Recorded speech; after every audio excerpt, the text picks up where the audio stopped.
স্থানীয় সরকার, পল্লী উন্নয়ন ও সমবায় মন্ত্রণালয়ের উপদেষ্টা আসিফ মাহমুদ সজীব ভূঁইয়া বলেছেন, রাজনৈতিক দল হিসেবে আওয়ামী লীগকে নিষিদ্ধ করার ব্যাপারে বর্তমান সরকার শিগগিরই পদক্ষেপ নেবে।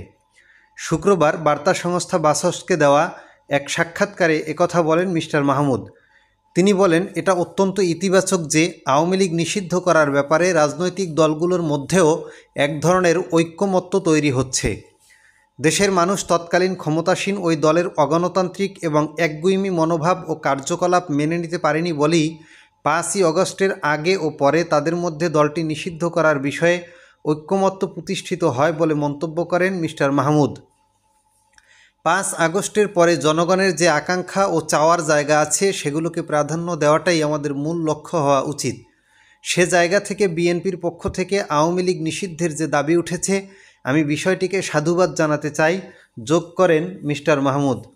তিনি বলেন, বিচারিক প্রক্রিয়া ছাড়াও 4টি আইন রয়েছে যেখানে সরকার নির্বাহী আদেশে যে কোনো দলের বিরুদ্ধে ব্যবস্থা নিতে পারে। তবে এটার লিগ্যাল ফ্রেমওয়ার্কটা কী হবে এ বিষয়ে সরকার এখনও সিদ্ধান্ত নেয়নি। প্রয়োজনীয় সকল প্রক্রিয়া অনুসরণ করেই আওয়ামী লীগ নিষিদ্ধ করার বিষয়ে একটি চূড়ান্ত সিদ্ধান্তে আসা হবে বলে জানান তিনি।